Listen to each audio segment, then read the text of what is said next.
case occurred in the US and shocked the community and police involved, because it could have been avoided had obvious signs of a predator within been investigated. However, you be the judge and let me know in the comments. Let's go.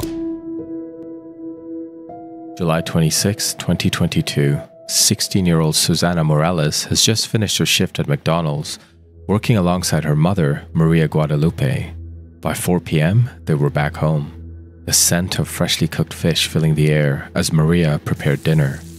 But Susana had other plans. Despite her mother's culinary efforts, she craved something different. Wings at her best friend Rose's house sounded far more appealing. Her mother didn't mind. Rose's place was only a short 6-minute walk from their home on Santa Ana Drive in Norcross. At 6 p.m., Susana left, dressed in a bright yellow tank top, blue jeans, and Crocs, perfect for the summer evening. As always, Maria, a vigilant mother, checked in on her daughter just 10 minutes later. But instead of a call, Susana responded with a text. She had arrived safely. Satisfied, Maria didn't push further. As the evening deepened, Maria's concern began to stir. By 9:40 p.m., the sun had long dipped below the horizon, and darkness was settling in. Maria called Susana, offering to pick her up. Again, no answer, just another text, claiming she was on her way home. By 10 p.m., Susana still hadn't returned. Maria's concern turned to frustration. The walk from Rose's house was just 6 minutes, yet it had been over 20. Calls and texts to Susana now were completely unanswered. Frustration gave way to worry. Maria decided to call Rose directly. To her relief, Rose answered, confirming that Susana had indeed left and was supposedly heading home. Yet as the minutes ticked on with no signs of her daughter, Maria's anxiety intensified. Desperate, she reached out to Rose's mother, hoping for more answers. What she heard next chilled her to the bone. Susana never arrived at Rose's house that evening. Panic set in. Why would Rose lie? Was she covering for Susana, or was something more sinister at play? Frantically, Maria began contacting her daughter's friends. None had heard anything from her. Even Susana's boyfriend, Axel Zarazoga, had little to offer. He mentioned a FaceTime call earlier, but Susana never called back. It was as if she just vanished into thin air. When Maria confronted Rose, suspicion hung in the air. Rose confessed that Susana hadn't planned to visit her at all. Instead, Susana had told her she was going to Rose as a cover for something else, something she didn't want her mother to know. Susana wasn't the perfect teenager her mother had hoped she would be. She had dreams like many girls her age, but she also had a rebellious streak. Talented in music, Susana could play the piano, guitar, and sing. Yet her real passion seemed to lie in hanging out with friends and enjoying good food. As the youngest in the family with 2 older sisters, Julia and Jasmine, and a stepbrother, Susana was the baby, often doted on. But recent events had strained her relationship with her mother.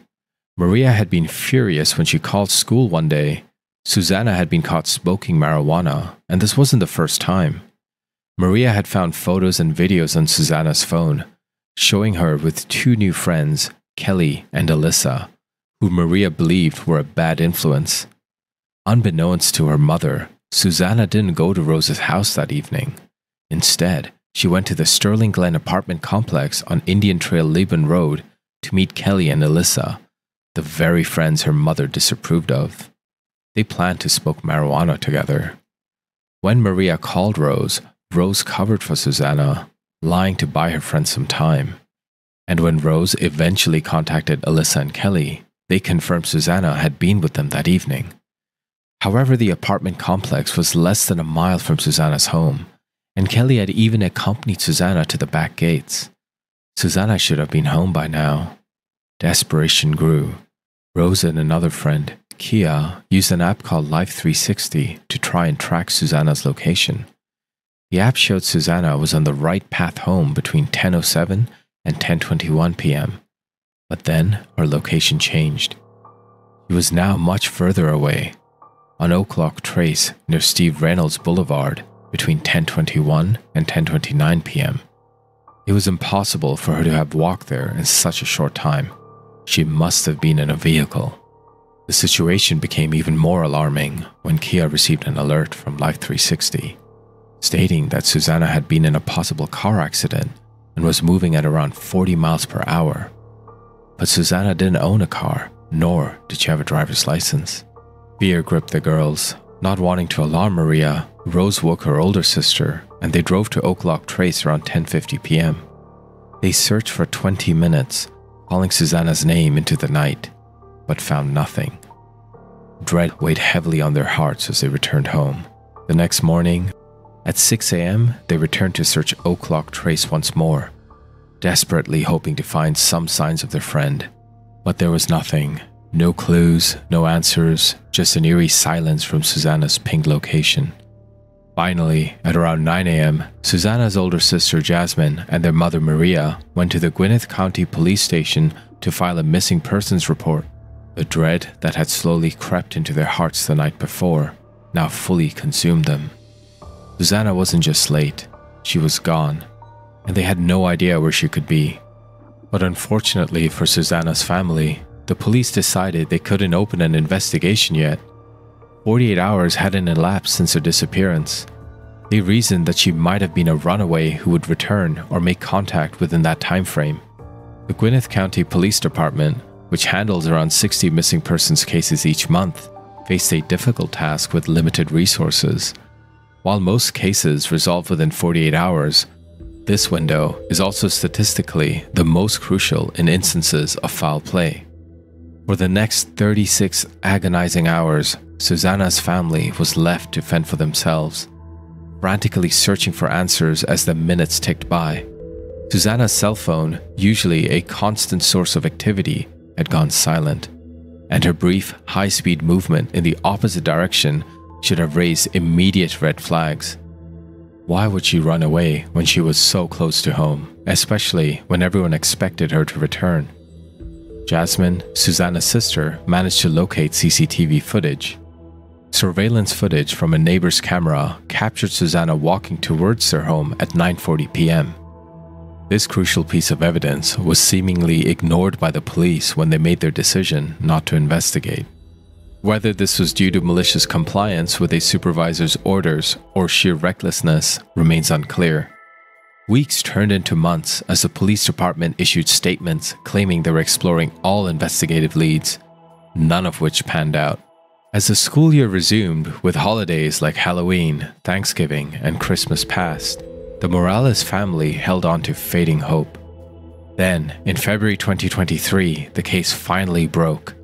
On February 6th, a call came into the police from someone who had stumbled upon human remains in a wooded area in Dakula, over 20 miles from Norcross, near the Gwinnett and Barrow County borders.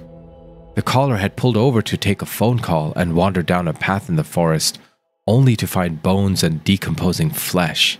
Police swarmed the scene. Here's the exact footage from officers responding to the scene. Well, that's why you turn your rear blue there. Shit.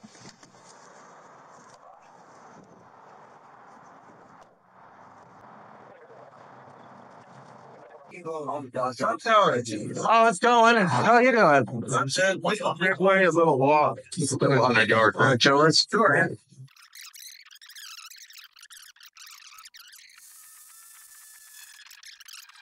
Is it off like this road, or is it a little ways off? It's a little right up.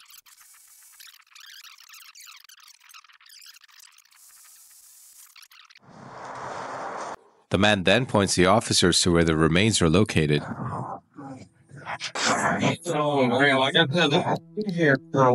And the medical examiner quickly took the remains for an autopsy. 2 days later, the Morales family received the worst news imaginable. Dental records confirmed the remains were Suzanna's. The medical examiner, Dr. Carol Terry, stated that given the condition of the body, she couldn't definitively determine the cause of death. However, given the circumstances, she believed Susan's death was a homicide. In looking at everything that I had, I could not arrive at a specific cause of death. Again, I'm limited in what I have. I just have bones here. Despite this, she offered some circumstantial reasoning behind her findings. We don't conduct examinations in a vacuum. And you've got to consider the circumstances. Young female, no known significant medical conditions, last known to be alive some distance from where these remains were found. In the course of doing the examination at the scene, I didn't find any personal effects. I didn't find any remnants of clothing. So it looks like she's likely nude at the scene. If I don't have demonstrable physical trauma to the remains, I will tend to use the term undetermined. I called the cause of death undetermined due to decomposition with skeletonization. If I had had the intact body, could have come up with a specific cause of death, but I'm limited based on what I have. The body is too decomposed. All I have is a skeleton. So while she cannot determine an exact cause of death, she does provide a probable cause of what happened to Suzanna. As a medical examiner with 30 years of experience, if I were to see an intact homicidal violence, specifically some type of asphyxial, strangulation, suffocation, chest compression, things of that nature, because if you have a nude individual or partially nude as a medical examiner, that better be one of the first things you're thinking about. I'm very suspicious of strangulation, chest compression, suffocation, smothering, something of that nature. And I just do not have the body in a condition where I can prove that or disprove that. This tells us whatever happened to her happened far away, likely as a cause of asphyxiation. There was no trauma to her skeletal remains, and her nude body was transported and left in the woods. There's no more testing I can do because what I need to see is not there. It seems the perpetrator is the only person who knows what happened to Suzanna Morales. Police suspected she had been killed sometime between 10 p.m. on the 26th and 2 a.m. on the 27th, meaning that by the time Suzanna's family went to the police, she had already been murdered. During a grid search of the area, police found a Glock 19 handgun near the spot where Suzanna's body was discovered. Although there were no gunshot wounds on the remains, this odd find couldn't be ignored. Running the gun's serial number through their system, police traced it to 22-year-old Miles Bryant, a former army member and police officer for the city of Doraville, just a town over from Norcross. The discovery of a fellow officer's gun at the crime scene was shocking enough, but the timing was even more suspicious. Miles had reported the gun stolen at 11 a.m. on the 27th. Just hours after Suzanna's disappearance was reported. He also claimed that his wallet and military ID had been stolen, explaining that he had accidentally left his trunk open. Here's an officer arriving to meet Miles when he reported his gun missing. Miles is friendly and approachable, trying to have some casual banter with the officer as he starts to report his gun missing. And so yesterday, I don't know what time, man. I went running around here. I did a bunch of stuff yesterday, and I came back. I went to the store and everything. I had it at the store, and I came back. I went running everything, and then my girl was finna leave. I got my wallet. Oh, where's my wallet at? So I can't find my wallet. And then this morning, I worked Doraville, did my dry cleaner. I had to work tonight, and then I looked on my floorboard, and my Glock 19 holster is on the floorboard, and my Glock 19 is always together, you know. Right. So, I hate to say, I think I left my they ain't smashed the window or nothing. Something around, left my door unlocked. In short, he went to the store, realized his wallet was missing. He came back and he realized his gun is no longer in the holster either. It was in there when you went to the store last night, correct? Yeah, it was. I don't know. You know, I don't know. I looked down this morning and saw my holster. I said, I can't find my wallet. My holster there. My gun and holster is never separate. You know, we the people conceal holster. If I take it, I take the holster. I don't carry it free. Interestingly, someone took his gun but left the holster behind. He then goes to retrieve his Glock 19 pistol security case whilst the officer takes notes. He then explains how he went searching for his weapon. I drove around a little bit and I needed to do patrol anyway. I drove around a little bit, see if I could find it. I didn't see it. The officer takes down Miles' Glock 19 serial number, and then they joke around how the other officers are going to give him hell for this. And get slammed. I'm saying on the west side, you moving, boy. Miles stated his wallet contained his military ID, his debit card, and a couple of credit cards, but he can sustain himself thanks to Apple Pay at the moment. At least in the narrative, I have my military ID in there. But if I can't find it and it don't come up, I'm gonna have to go. They need, they request a police report for. Hey, debit card, credit card. Yeah, debit card stuff on there. I checked and none being used. I've been using my Apple Pay, but none being used. How many debit cards? I got Navy Federal debit card, Navy Federal credit card, and Chase debit card. He then goes on to state that he looked around extensively, even visiting pawn shops to find any of his stolen belongings, but to no avail. It was a long time. I went up there in Ed's pawn shop over there. Somewhere up there in Fargo. I think. Oh, you don't follow that. They seem to be having a cordial conversation and offering potential explanations of who may have stolen his weapon and wallet. Yeah, let me get your kids up, man. I'll get that put on. Appreciate it, bro. But it had to be when I was moving in and out, because I have a truck right here and I backed it up right there, ran a little bit. I came out here saddle, but I was just in and out all day, so I had to be somebody to quick, and I think they live in it, Like this cuts all through here, like that cut back there. I get kids going to the pool all the time. Clothes. Oh yeah, that cut back there leads to like behind that little grocery store right there and shit. Oh yeah, we've had people actually rob the grocery store and come run through here. Oh, bro. Yeah. Oh yeah, I get calls here all the time, man. I know. I get it. I just got my house before everything. For real, man, I was the luckiest one. My partner, guy that work did too. He was like, bro, right before the pandemic, I got me one, and I'm glad. They continue having their friendly conversation, even discussing where they're from, where they stay. Where you stay at? All the way out Winder. Winder? That's not bad. Barrow County? Barrow County. Barrow County, Georgia. Barrow County, quiet, land. I want to go to the country, man. I love the country, bro. I hate this shit. I used to live out this way. I was out here for the academy, lived out here for a few years in Liverpool. So I'm like, I can't do this shit no more. I don't want to walk out my door and say. I ain't never lived in the country, but I love it. I'm from South Georgia, man. So, that's the thing. I'm from upstate New York. Everyone's used to be like wide open. Like you don't see your neighbor for a couple of days. Yeah. Fine. Yeah. The way they're talking, you would think they were friends. Yeah, let me get this done for you, man. I'll get you. I appreciate you, bro. Hey, man. The officer then heads into his police cruiser to finish up his notes, before getting back out, having a final cordial conversation with Miles, and they part ways after shaking hands. Yeah, people think about coming over, that's a good time. Like, they'll put you on the road. I'm contracted with them, so they send you in that day, so.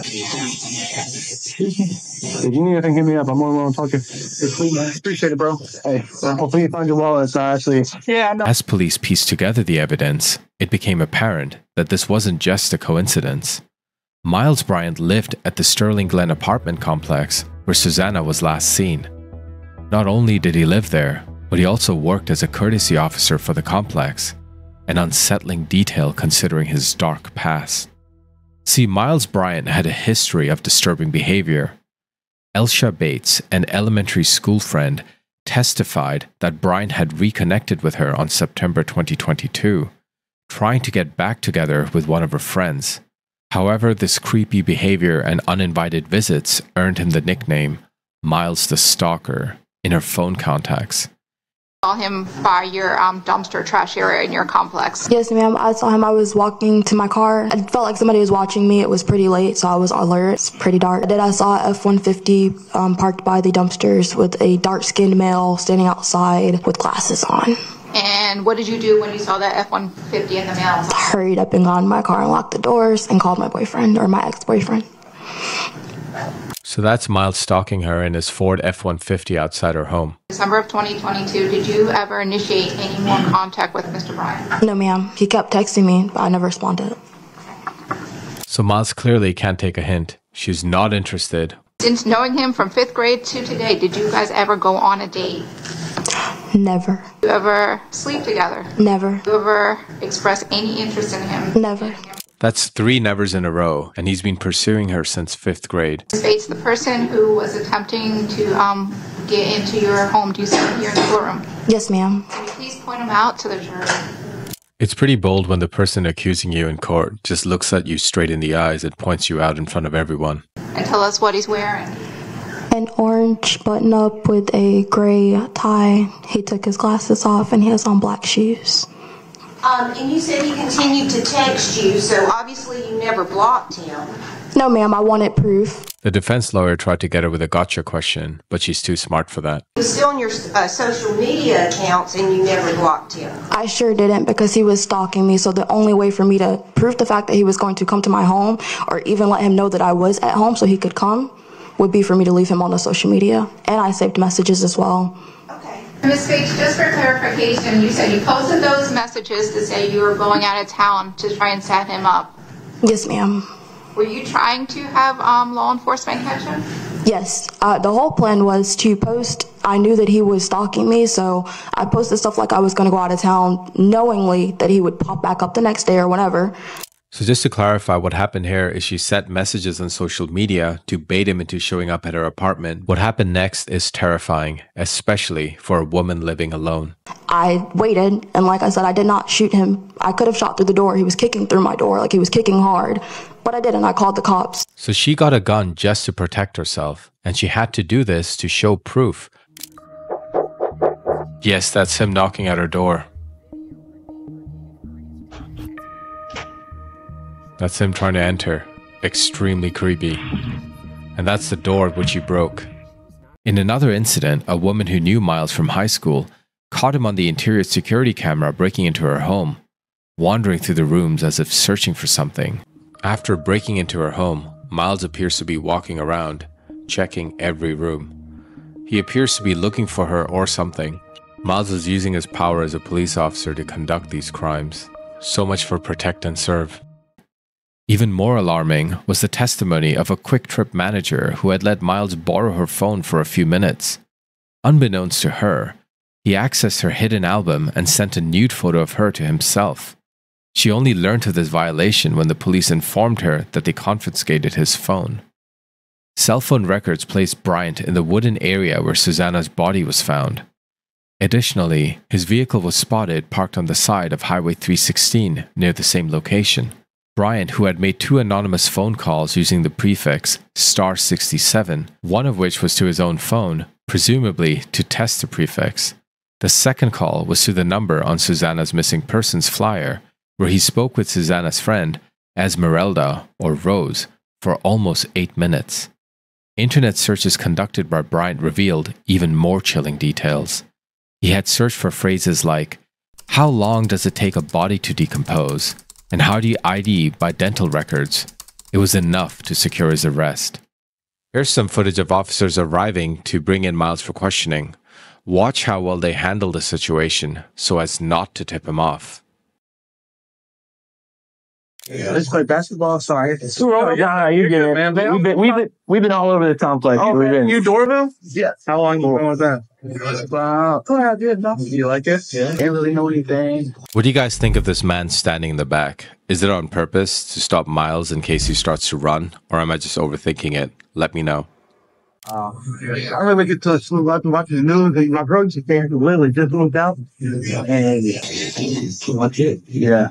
After another minute or so of small talk, Miles starts to get curious of why the officers are here and talking to him. That's what we're just out here asking questions. Like, how many balls did you have to see in Kurt's? I'm not, none of us are Kurt's. No, I would be like, it depends. Like, it's called like noise complaints. Yeah. Noise complaints. And you have to like come out and handle those, or sometimes, yeah. Sometimes I come out. Sometimes I try to get one shot done. Yeah. Not something like that. Sometimes I run around and go. Yeah. Miles appears to be getting a little nervous, especially looking back at the officer behind him. He was following us for every little thing there. Noticing this, the officers get to the point of why they're here. So, we just got some questions. We got to run over, like, some stuff. It seems like you're a courtesy here, so you know kind of things, what's going on. Well versed in what's happening. So you got some time for us to talk to our headquarters and to talk about, like, what do you see on a daily basis and stuff like that? Yeah. That be today. Yeah. Yeah. Now? No, I'm actually gonna head out. Where are you going? I have to go meet my girlfriend and I have to work with that. I'll be out by the time work. Or What time? Cool. Yeah, it should be.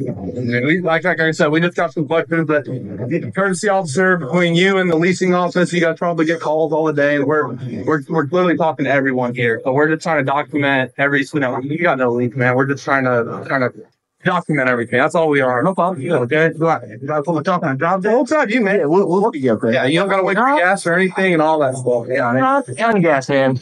Despite Miles's attempts to stall, the police know it's absolutely crucial to get him in the cruiser without any issues. You got any guns or anything on you? No, I don't. You don't? Okay, can I pat you down to make sure? What's going on, man? You're good. It's our policy, man. I know how to road. You're right. So Miles is clearly uncomfortable being patted down, but when the officers tell him it's standard process, he goes, well, yeah, of course, I know this. Yeah, you know how it is. We don't want to get our balls busted with the GDM and everything, all right? So I was really impressed by the officers at this next part because they offered him a front seat so he doesn't suspect being brought in as a suspect. Get up front seat, all right, man?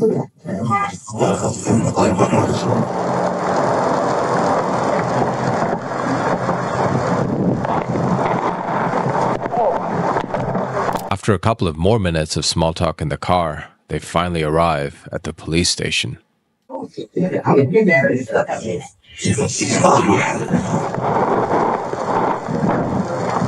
Upon arrival, the mood is relaxed, and Miles follows one of the officers up the stairs, who leads him into a room where, unbeknownst to him, his official interrogation would begin.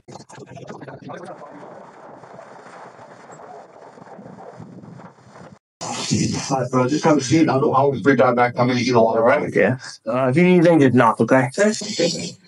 Notice how comfortable the officers made him feel throughout this entire process, now that the detectives can take over. The detective begins with some friendly banter, putting him at ease. Watch their body language. So you said you worked at Forsyth? Yes. So how long did you work at Forsyth? Maybe a year. Okay. You go to school or anything? Like college? I thought about it, but I want to get working, so. Okay. So what do you want to do? Me? Police department? I want to get like a crime suppression team, stuff like that. Yeah. And like lead it? Yeah. Nice. It probably goes, not lead it, and then probably goes like CID. Okay. Detective. What kind of CID stuff you want to do? We just have general CID. I don't know. I know it's all breaking up stuff like that. City agencies do that. I want to do like maybe like burglary. Like that. I hate people who steal. Yeah. I like these. Okay. Speaking of steal, oh shoot, you know what I just thought of? If you've never been here before, right? Okay, so if you wanted to leave, you couldn't. I feel like as soon as the detective said this, Miles looks like his heart skipped a beat. Right? Because you wouldn't know, you wouldn't know how to get out of here. Oh, right, yeah. Yeah. Amazing to see his relief. So I'm just gonna, Miranda warnings, I'm just gonna read it just because if you want to. I know, don't feel like a perp, okay? I'm sorry. I really feel like a perp. No! All right. Are you ready? Okay. You have the right to remain silent. Anything you say can and will be used against you in a court of law. You have the right to talk to a lawyer and have him present with you while you're being questioned. If you cannot afford to hire a lawyer, one will be appointed to represent you before any questioning if you wish. And you can decide at any time to exercise these rights and not answer any questions or make any statements. Okay, you understand? Yeah. Okay, cool. The detective smoothly delivers the Miranda rights, the same rights that are read to people who are getting arrested on suspicion. All right. So, I learned that you were the courtesy officer, but I was trying to I was looking up, again, I'm the lead on the Suzanna Morales. Now that his Miranda rights have been read, the detective indicates this is really about the Suzanna Morales case. But watch how well they keep him at ease by using his own explanation for his missing gun. So I was looking up calls in the area, like suspicious person calls and stuff like that, and I actually saw the next day, someone broke into your car. Yeah. So I'm thinking it's probably, this is our theory we're working on it right now.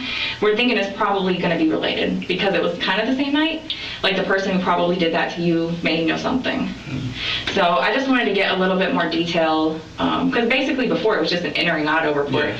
So tell me about that day. We're in a house to get something. I just remember seeing my holster. I remember seeing my holster on the ground. I was like, my holster's never on the ground. Miles goes on to explain how he reacted when he realized his gun was missing. I saw my holster's never on the ground, so I looked and I was like, nothing was ramaged through, nothing. I was like, my gun's missing. My gun's never missing. It's never out the holster. It's always So I was like, I looked everywhere. I looked in the house. My girlfriend been making jokes nonstop, saying somebody took their gun. Ha, somebody took their gun. She was there. She just poured something on She was at the house. You know she's got She was at the house. Yeah. So Now they test his recollection of when exactly he believes his gun was stolen. What day do you think it was stolen on? You think it was the day that you reported it or the day before? I'm not sure. I think the day before. Tell me about that day. Now this is very interesting because Miles seems to be very talkative to the officer the day he reported his gun missing and what he'd done to retrieve it, but he seems to be having difficulty recalling what he did the day the gun actually went missing. I don't really remember that day. I just remember. Like, did you go anywhere like unusual, like maybe like a hot spot for any autos, anything like that? I don't really remember that. I guess what I'm saying is, like, when I was reading the report, it said something about you left somewhere with your girlfriend and you came back. So that's basically what I'm looking for. Well, this seems to suddenly have refreshed Miles's memory. Oh yeah, no, I don't know where we went that day, but I'm saying we had went out and we came back, and I think that's when they stole it. I don't know what time though. Did you go anywhere else that day? Did you have to do? I know you mentioned that you do stuff with the apartment complex, like pass out stuff. Did you do anything with that? What day was I don't really remember. I don't really remember what I did that day. Then the detective says something to help refresh his memory again. The officer wrote in his report that you like possibly did patrols or something, so that could have happened. So I'm just trying to figure out like what time you would do patrols and. I try to do patrols sometimes at night. If Miles was out on patrol that night, it could have been around the same time that Susanna was walking home. What did I do that? I don't know what we did that day. Me and my girlfriend, I have no clue. Okay. Would she know? What's her name? Zenobia. Zenobia. Other jokes and banter continue as the detective continues to question him about his memory of what he did with his girlfriend that night. I was about to be like, I'm gonna totally tell her you guys. All right. How long have you guys been together? About 3 years. Okay. She lived with you? Yeah. Well, she did. She just went back to her mom's recently, but she been living with me. Oh. Yeah, long story. That's okay. I get it. So you say you don't know where you guys went. Did you get food, something? We always get food, yeah. After he's done babbling, the detective asks him a question regarding the kids that he sees while he's out on patrol. Okay. When you patrol, do you like talk to the kids or anything? I know there's a lot of kids around there. Not really. Not when I'm patrolling. A couple kids that play basketball. Everybody that play basketball, I kind of know. Not no. Do you have any issues with them like smoking weed and stuff outside? Yeah, a lot of people do. Okay. So you don't talk to them or anything? Asked if he's heard anything about Sabrina's disappearance, he shares an interesting lead. What did you hear about it? Did anyone call you about it, like the apartment complex or anything? I keep saying his name Marlon. I do not think his name is Marlon. You said Marlon Jr. Yeah, heavyset black kid. I don't know if his name is Marlon. Yeah. And he was arguing with the heavyset black kid right before she went missing or something like that. She was arguing with the heavyset black kid? Yeah. Is that Marlon? I think his name is Marlon. But that's what you're referring to when you say Marlon, the heavyset black kid? Yeah. Okay, so Sabrina was seen arguing with a heavyset black kid, possibly named Marlon, which leads to the next logical question. What were they arguing about? I have no clue. Have you ever seen her? She used to be over here quite a bit. Oh, okay. Have you seen a picture of her? Okay. At the next question, you start to see a change in Miles's demeanor. When you made the report, you said that you possibly went out like patrolling that night. Do you remember anything sticking out? Listen to the sound of his voice as he answers this question. Not really. That time, no. Let's hear it again. That time, no. That was a while ago, man. But nothing of the... Sensing this, the detective leans in to increase the pressure. Watch how his body language changes. The last thing I remember, like for... He looks away at the other detective as he's now uncomfortable being confronted by the truth that he's trying to suppress. He's also leaning back, a sign of being uncomfortable with this line of questioning. The detective then gets the girlfriend's contact number. I probably would want to talk to Zenobia about that just to see like if she recalls something. Do you have her phone number? Yeah. It was getting a little intense for Miles, so the detective eased the pressure by asking about his glasses. Your glasses are distracted the hell out of me. What? He missing lady and they broke. What? Look, Gwinnett County about to buy. Oh, you went there. I was about to say Gwinnett County. Look, these are 8 up. Like, what is that? Let me see. That's the missing nose. That is so cool. I had an eyeglass appointment. How did you do that? Look, you know what shit where I don't care about my job that much. Sit in a parking lot. Yeah. And the conversation then changes to ask about the missing gun. The same gun that, unknown to Miles, was found at the crime scene. Your gun. I want to check that really quick and see if it was found. Oh my goodness. Plus, so we can get it back for you. What kind of gun was it? It's a Glock.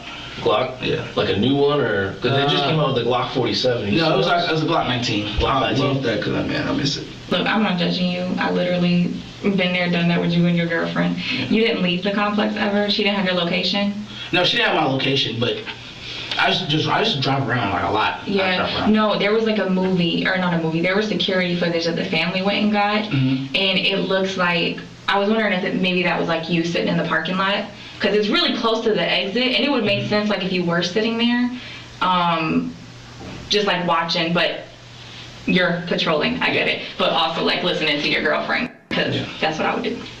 Confronted by this bomb that he might have been caught on CCTV, waiting in his patrol car instead of back at the complex like he said, Miles starts to pay attention. Where at? Let me see. It's like plaza? It's like right out there. Let me, where's the video? I'm gonna pull it up for you. And I know that you patrol in your truck, so, but it's like right there by the exit. So I was like, ooh, maybe that's him. Right there? Yeah. No, that's not me. Okay. Yeah, I never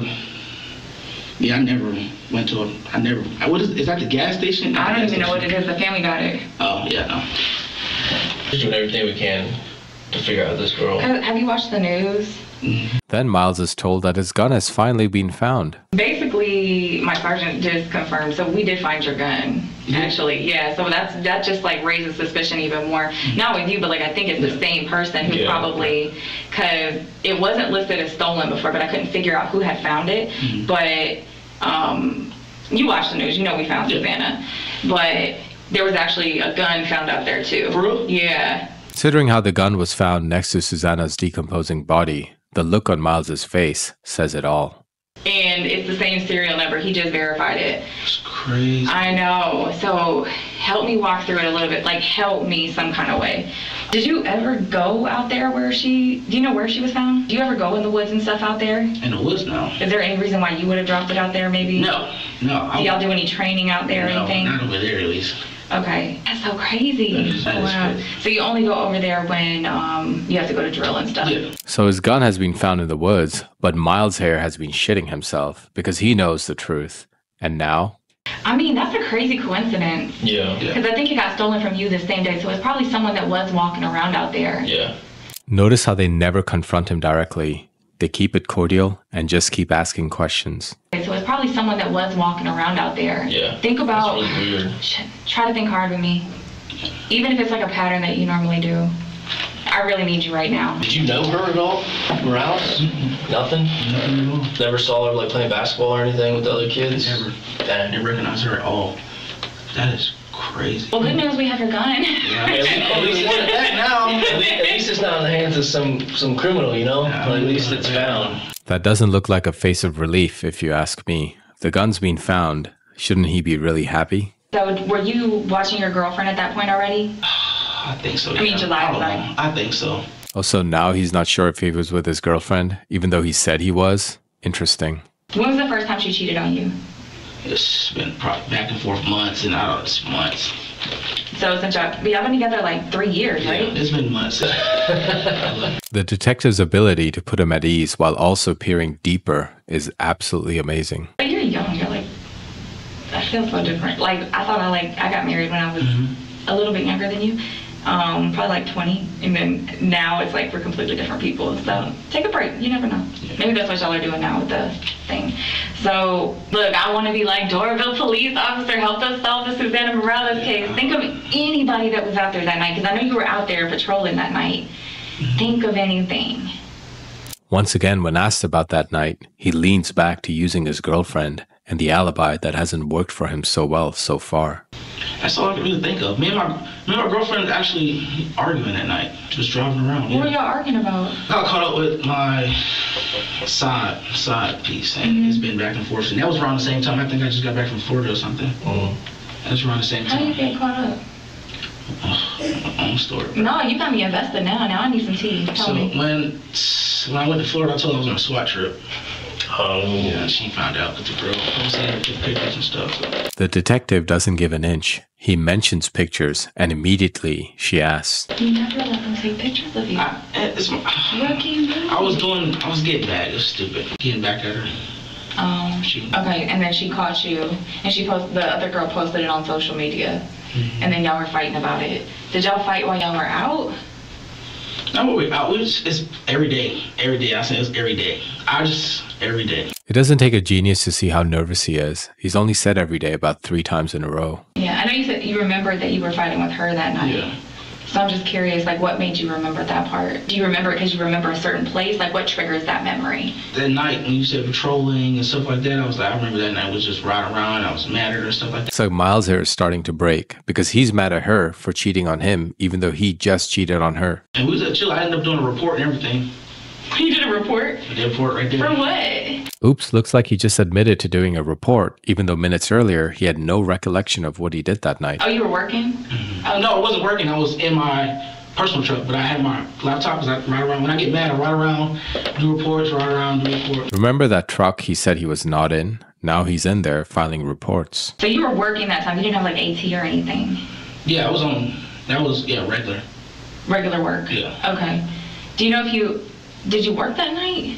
That night? Were you off that night? I don't know. All this questioning is for him to admit the obvious, that he was out there that night working when Sabrina disappeared. I can't remember I don't know your schedule. So I work nights. I don't know if we just switched over to night shift. I don't know the exact dates. When did we switch over to night shift? I don't know. That whole area, that whole time is just, because we do shift over in July. Mm-hmm. So I know I just got put back on nights. I don't know what day I was working or what day I was. It had to be, whatever day that I was arguing with my girlfriend, stuff like that, I wasn't working. There we go. The night he was out working, he was out arguing with his girlfriend and filling in reports, and that happened to be the night Suzanna disappeared. A little bit about your gun too. So I worked a ton of like entering autos before, and I read like entering auto reports. Explain to me the holster. Odd that someone would leave the holster behind too. Is there some reason in particular they may have? It sits on the passenger side, inside the seat. In that little... Yeah. Okay. Oh, okay, so they may have just pulled it. Oh, I know, that's how I saw it. I looked down, the holster was sitting on the floor. After questioning how his gun may have slipped out of the holster, the detective moves on. When you were riding around, did you drive over to like your family's house that lives in, you said Athens or something? Athens? Or did you just ride around Norcross? I don't know. Again, he doesn't know what he does, so the detective helps him out with a possible explanation, and he eats it. When you just ride around, is it common for you to leave Norcross? I mean, I would think you would just drive around. Yeah, I live right around. I go to Atlanta, everywhere. I'm not sure. I mean, you remember fighting with your girlfriend that night in QT and stuff. Do you remember who went over? Which QT did you end up at? When I met with my girlfriend? Yeah. Was the one right there off Indian Trail. Okay, right there, Indian Trail and Beaver Road? Yeah. Yeah, that's a nice one. You didn't go over where her body was found that night, right? To like in the woods or anything? No, I just drove around. I don't know where I went. I just drove around. I remember that night that we argued, I drove everywhere. So he remembers that he drove everywhere that night, just not near the body, but doesn't exactly know where he drove. Interesting. I drove absolutely everywhere. Okay. And you said you never keep your work phone on you? No, not really. Do you let anyone borrow it? No. What about your regular phone? And you said you've never seen her? Are you familiar with her at all? Anytime anything related to Suzanna comes up, he gets really quiet and just mutters and shakes his head. You didn't go in the woodline contemplating life or anything, did you? I'm not contemplating life. Not contemplating life. I'm just joking with you. I'm making jokes. That's a creepy ass place to walk to. I drove everywhere. I'm not sure where I drove. A recurring theme, he doesn't know where he drove, just not near the woods where Suzanna's body was found. Okay, so you just went to a parking lot driving around and then doing reports? Yeah. Okay. Just driving around. I don't know where.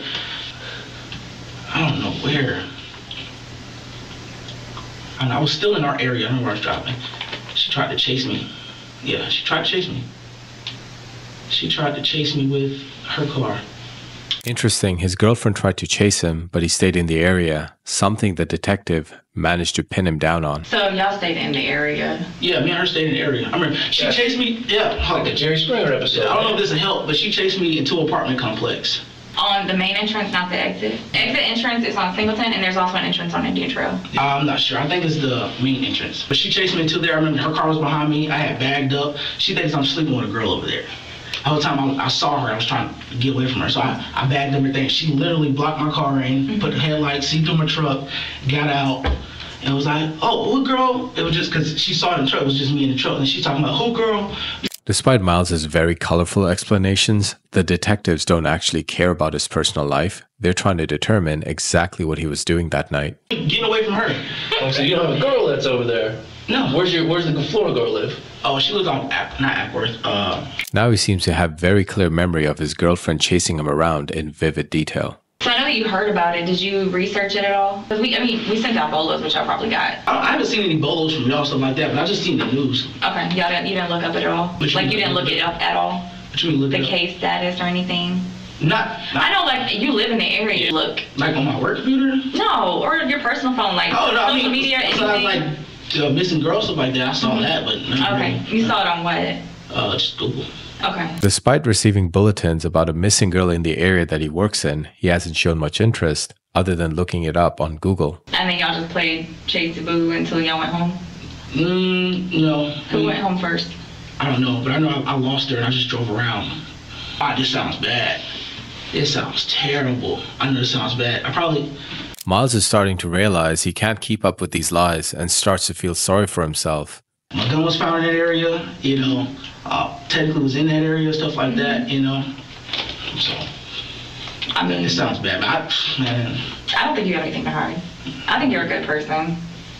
I mean, you're a police officer. What drew you to law enforcement? What drew you to I wanted to do it since I was a kid. Really? Yeah. Miles then gives the most textbook answer for why he wanted to be a police officer. Just being able to help people, Being able to help people, like, I tell people all the time, it's like, when you have nobody else to call, you call us and I can help you. I love that. The detective then starts using sympathy to get Miles to open up a little bit more because she knows he's feeling sorry for himself. Allow me to interact with people that may appear to be bad people but are just having a hard time. So like I can try to help them out to get back on their feet and stuff like that. I get that kind of vibe from you. But Miles doesn't take the bait. He starts to realize they're treating him like a suspect now. No disrespect, I'm really getting, I say perk vibes. He's been like suspect vibes right now. Why? We're just talking. So the pictures that went out about Susanna, it's like this picture. Mm-hmm. She didn't look like that. Kind of what she looked like that night. She has like curly. Mm-hmm. I really see her. Oh. I mean, it's a bright tank top. You didn't see her walking around, maybe? Mm-mm. I would look not enough I would have noticed.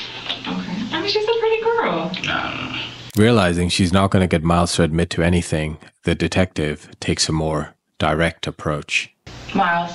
Yes. This is where we're at, okay? And I'm gonna be completely honest with you. Your phone records are there. You make 2 phone calls 3 hours after she's last seen on camera. Mm-hmm. And your gun is found right there as well with your phone, where those 2 phone calls are placed. Mm-hmm. It was at this point he knew he's done. Help me out. So, I understand where this is coming from. No, I'm saying, I know you to just help me out a little bit. Yeah. Mm-mm. I don't know what you're thinking, but no. What would you think? You think that's something to do? No, I said, what would you think? I've never seen Miles so in the corner as he is in this moment. Oh, no, I totally, I get that part. I've never been like that, Mm-hmm. I would never do something like that. I was actually on the phone with her, her and my side chick. You getting chased around by your girlfriend and then call your side chick to decompress? Well, this is about as ridiculous as it sounds. He was calling his side chick after his girl chased him all night. That's his explanation for the phone calls made. The phone records put you literally right there. And it's not your personal phone. You call her on your work phone. Yeah. Remember that work phone that he said he left at home? Well, that's precisely the work phone that they pinpointed his location on from where the calls were made, near Susanna's body. Why'd you do that? I just need to calm down. It shows you in the woods. In the woods? Mm-hmm. I've never left my show. I don't think I was in the woods. My DNA or whatever. We've done that. Soldier to soldier, cop to cop. Yeah. I told you I've looked into Susanna. Yeah. I know what kind of friends she had. I know what she did. Mm-hmm. And I know how she was. We know you were there, but we need to figure out why and what happened. She gives him one final sympathetic chance to come clean, to explain what he was doing there and what happened. I don't think you're a bad guy. I don't. You weren't brought up here in handcuffs or anything. And I have your back. That's what I'm saying. Like, you're like family. You know what I'm saying? We're all family here. I got to figure out what happened because there's no arguing if you were there, if you weren't. We know you were. I know that it was more than you were talking to your girlfriend. There was movement around there, so that's what we have to cover right now, okay? Tell me what happened, please. I don't know. I was with my girlfriend, on the phone with my girlfriend, and that's it. The other detective politely calls him out on his BS. Are you saying it's just a mere coincidence that you end up in the woods, the same place Suzanna ends up. The tone shifts and the questioning becomes much more aggressive. Her body was found there, dude. I got honestly. Your gun is found walking distance from This her is the home. time to be 100% honest. I'm being 100%. No. Did she try to rob you? You did say, listen, just hear me out, okay? When I tell you I got your back, trust me, okay? In case you didn't know, detectives are allowed to lie during an interrogation to obtain a confession. It's part of their tactics and training. You said your holster's in the passenger seat, because we've been playing this forever. We got this information last week, but we haven't come and run up on you. The holster is in your passenger seat floorboard. Did Susanna try to take it? No. I literally never seen her. Has Susanna ever been in your truck? No. I literally was by myself. You talk to my girlfriend. When she came up to the front of my truck, stuff like that, nobody was in my truck. She wasn't there with you. Surprised, Miles has no idea what to say. Who? Your girlfriend wasn't there with you out there on 316. Did she get in your truck with you? Who, my girlfriend? Mm-hmm. No. Miles. Now I'm nervous. We got your phone in the woods 3 hours after. Why were you in the woods? I wasn't in the woods. You were in the woods. I was not in the woods. You were. Miles continues to deny the obvious, but the pressure is getting to him. Phone pings are very precise. Do you understand how they work? There's a tower right there where her body is. We can get precise locations. Your phone is right there where your gun was dropped. You were in the woods. It's not a question of if you were, if you weren't. You were. I do not remember being in the woods. You were in the woods. Is it possible you zoned out? No, I remember. You were so mad you forgot, like, walking back there? Because I know when I get mad, I pace around. Yeah, no. And I do. The once nice detective appears frustrated and furious, and for once I don't think she's acting. You've been nervous the whole time. Yeah. Miles, since I talked to you outside of your apartment, you've been nervous. You've been shaking. Yeah, it's crazy, you know? Why did you not want detectives involved in your case? You told the officer you didn't want detectives to look for your lost gun. Because they got better things to do. I know. No, sorry. Well, that's not a statement people make. Let me see. We do have to get your phones, okay? Miles reluctantly hands over both his phones. Yeah. All right. So which ones work, which ones not? Work, not. Okay. What's the passcode to the work phone?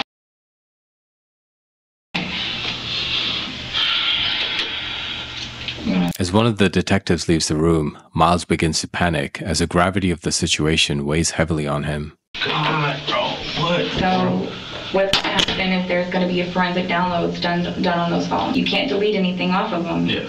Even if you do try, physically, you can delete it. But we're going to see everything, like everything. Listen to me. There were no other devices out there. None at all. Your device was the only one out there. She went missing. She died there. Your gun is there. Your phone is there. She looks at Miles straight in the face and tells him, "This is your moment. Listen. You're not listening to me, okay? This is the moment where you're like, okay, yes, I fucked up. That's not what I'm supposed to do. That's not what was supposed to happen. Her and I were together. I know you're stressed out." God, this looks bad. Miles,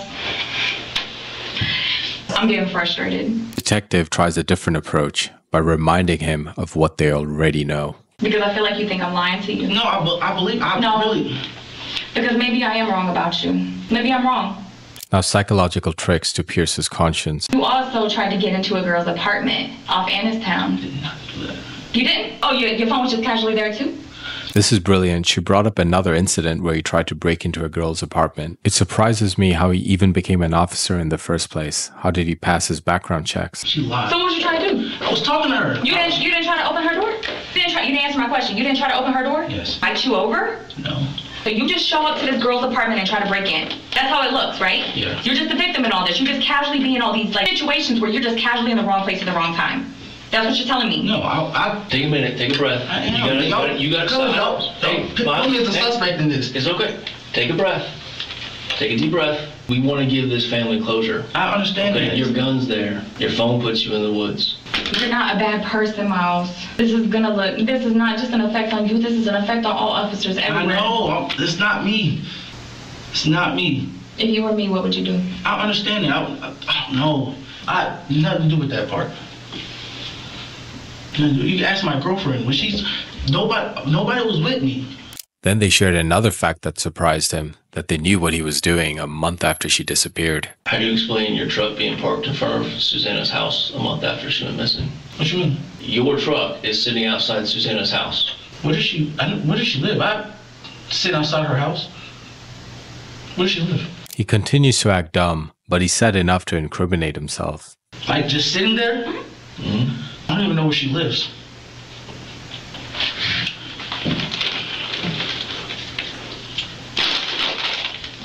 Miles continues to panic, but he will not admit it. God. Detectives finally say it, what he suspected all along. It's not a question about if it's you or not, because we already know that. No. But listen, it's a question about what happened, okay? Question about if you are a cold-blooded killer or if you made a mistake. That's literally where we're at right now. That's where we are. I'm telling you. I'm letting you know. The district attorney's office is probably going to use against you if they pursue anything. How do you think that's going to look? Bad. No, we're not involved. No, I would not do that and say, well, maybe I messed up. No, none of that. Not involved. Did you kill her? No. Were you with her when she died? No. Why did you dump her body there? I didn't dump her body there. Were you trying to help her and she was already dead when you found her? No. Then Miles asked the most obvious question of the entire interrogation. I'm just not going home. Huh?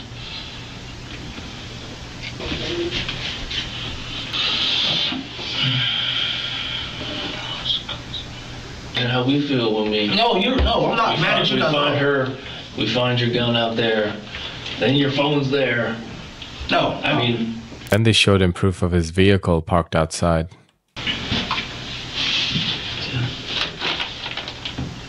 The tag is right here. Right, but that's where inside the... Santa Ana. So... What date was that? That was almost a month after she went missing. It was just a street off Singleton. No. I don't park in the middle of the street to reports. It's a street off of Singleton. Not me. I don't think I ever parked over there. Well, we know you did. Well, yeah, but it had to be riding through or something. It was never been parked. Just like phone pings don't lie. Wasn't nowhere in the woods. Like, I would not lie about that. But you are. I'm not. That's why I was hoping you would come in here and do the right thing. When everything failed, they tried to appeal to Miles's conscience, reminding him that his victim was a child. She was a baby. Look at her. A baby. Yeah, I'm sure this is a big weight down on you. Look at her. Have nothing to do with this, so. I know, but she's tiny. She's a little baby. Yeah, I know. How'd you get her in your truck? I didn't put her in my truck. What do you mean? She get in with Lily? She never got in my truck.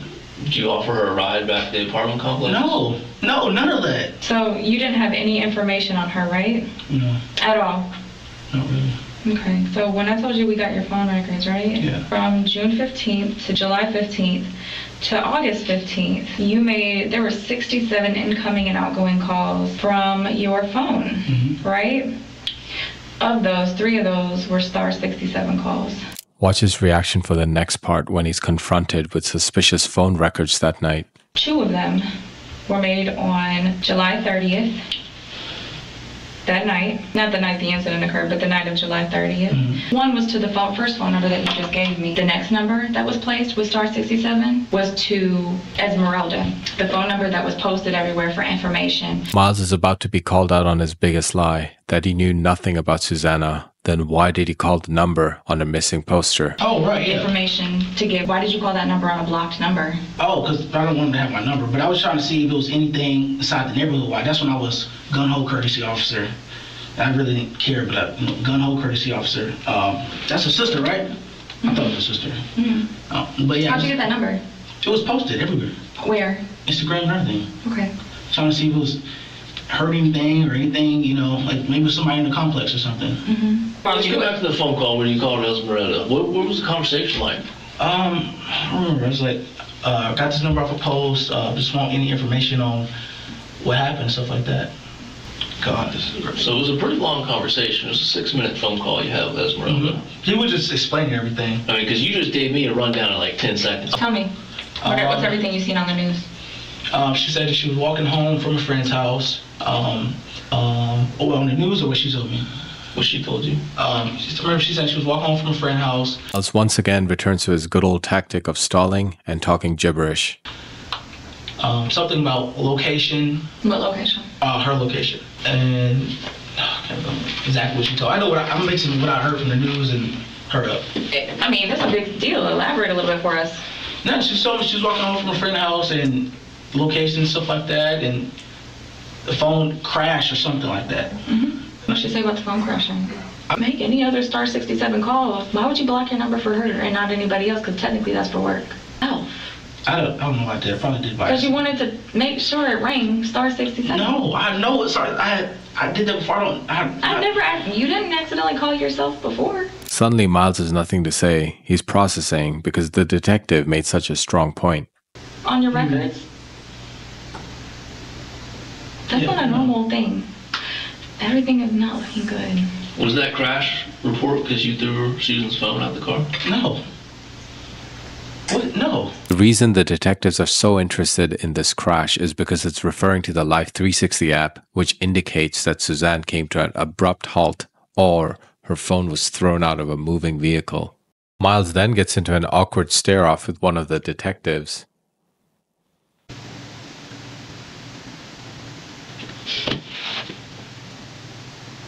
God, this looks terrible.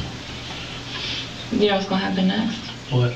I'm going to do a search warrant at your apartment. Search warrants are going to be conducted on your phones. We are going to be taking and impounding not only your truck, but also your patrol vehicle. Search warrants will be done on those. You're going to process the hell out of them. Why would her DNA be in there for any reason? Because they're going to find DNA because DNA lasts forever. It does not go away. There's no way we can get it 6 months later. It's not stale. It's going to be there. Yeah. So give us a reason why it would be in there if you've ever given her a ride or anything, because I know we're probably going to find it. Oh. No? Miles continues the good old nod. There's no reason why any of her stuff, anything should be there. I'm kind of curious, why call Esmeralda when you know all these West Side officers? I get what you're saying. Yeah. That's not normal behavior. No. If I have a question, I'm going to call my homeboy that works at, and why you didn't call Soto? I didn't want to really call West Side guys and be like, hey, information on this, stuff like that, because I wasn't really, it was a quick little thing. Let's see if there's anything over here, you know? It was really a quick, not over 2 second thought. Detectives make a very good point. Why did he call Esmeralda and not the police? He's an officer himself. Surely they will be able to help a lot better. That's all it was. You sure wanted to see if anybody saw you pick her up and take her? I could be positive it wasn't. It kind of sounds familiar. You didn't want to involve West Side officers. It's kind of like you didn't want to involve detectives in your missing gun case. Casually went missing the same place you were when you were there the night before. I don't know. Maybe you were a monster. Oh, hell no. Prove it wrong. I don't believe you. Right now, that's the only thing I'm thinking of. And that's what everyone else is going to think, too. If you were involved with her, she's 16. I don't give a fuck what y'all had going on. You talked about all these side pieces you had. Yeah. If you had a side piece with her, cool. Just tell us that. No. Detective tries one more attempt to get some information out of him. Anything that would help with the investigation. You ever had sex in your truck? Yes. How many girls? Maybe 2. Maybe? What does that mean? Maybe less, maybe more? Who were the 2? Justice and Avion. Okay. You got their numbers in your phone? Well, it's clear detectives suspect that he did something to Suzanne in his truck and then dumped the body later. To wrap this up, they bring up an incident where he broke into a woman's home that he called his sister. Came and checked her door while you're wearing instead of wearing your cold weather gear or your beanie, you're wearing, or your PC, you put on a jacket to conceal your identity. Make sure you face away from the camera and wear gloves while you pull on her door. I'm just saying it out loud to make sure I got all the facts straight. I had on a gray jacket because it was wearing that. I took my top off and I don't wear that top, so. You got your driver's license and stuff replaced? Because you said your wallet was stolen. No, I ended up finding that. I called back. I had called back and told them I found my wallet. I had called back and told them I found my wallet. When did you call back? I don't know. I don't remember. I remember calling back and saying I found my wallet. I told you what's about to happen. Anything we should be concerned about? No. That we're going to get in the downloads and stuff? No. Not necessarily just this case, but anything else? No, I mean... All right, let's hang out. Despite his arrest, questions remain unanswered. How exactly did Suzanna die? Did Brian see her walking home and force her into his vehicle? Or had he been there stalking her? Miles wasn't talking.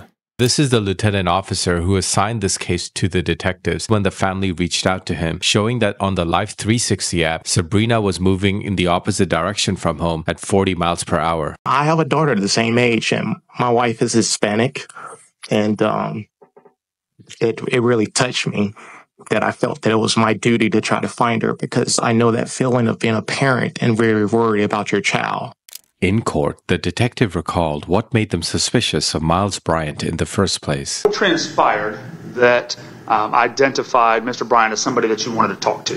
When we found the firearm, we had a uniform officer run the serial number through our dispatch. We got a return that it was stolen. So we conducted research on that case number and learned that Mr. Bryant was the one who filed that report of a stolen firearm. Rose our suspicion as to why his firearm was out there.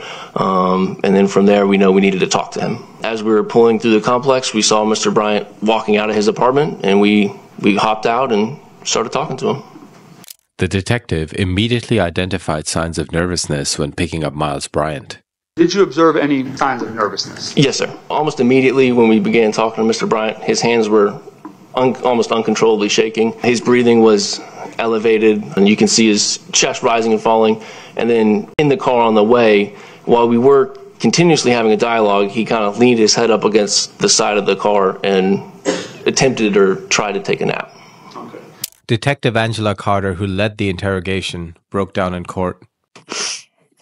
I really didn't want it to be here. And that it was curly, and I knew that was consistent with Susanna's hair. And they had also located fingernails with black nail polish on it.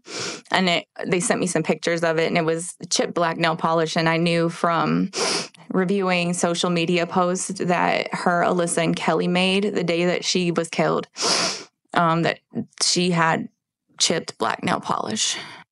Rose Castillo, one of Susanna's friends, recalled that Bryant had once offered her and Susanna a ride to the gas station, which they declined. Alyssa too mentioned that she knew Miles, and he had offered alcohol and edibles to her, Susanna, and Kelly. He came with his backpack, and he had a drink with him, and he had little shot cups, and he asked how old I was. And then when I told him my age, he knew not to drink with me, but he wanted to drink with me before he knew my age. He still offered the edibles. That was the interaction I had with him that night. We wanted to eat, gonna order pizza. He offered to give us a ride to get pizza, but we said no because we're underage, you're grown. And Susanna was with you? Yes. After days of harrowing testimony, a jury in Gwinnett County found Miles Bryant guilty of malice murder, the most severe charge in Georgia, as well as kidnapping and filing a false report of a crime. He was acquitted on the SA charges, but was sentenced to life in prison on June 12, 2024, for taking Suzanna Morales' life. When given the chance to speak, all Miles had to say was, "I just want to apologize to everybody and to the victim's family." After making his apology, everyone stands firm, awaiting the judge's sentencing. Mr. Bryant, on count 1, malice murder, I sentence you to life without the possibility of parole. Count 2 and count 3, I believe, vacate as operation of law. Count 5, I sentence you to 12 months, which is the maximum I can, consecutive to your life without the possibility of parole. Thank you. You may go with the deputies. With that sentencing, Miles avoided the death penalty, but will never see freedom again, as he will spend his entire life in prison.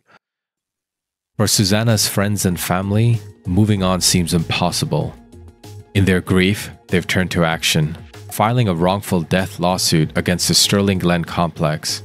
They argue that the complex was negligent in hiring Miles as a courtesy officer and allowing him to live there, given his history of stalking and sexual deviance. They also targeted the Doraville Police Department, questioning how Miles was allowed to serve and protect despite multiple women coming forward with complaints against him. Remember to give a thumbs up to this video and subscribe to get notified of upcoming cases. Victor out.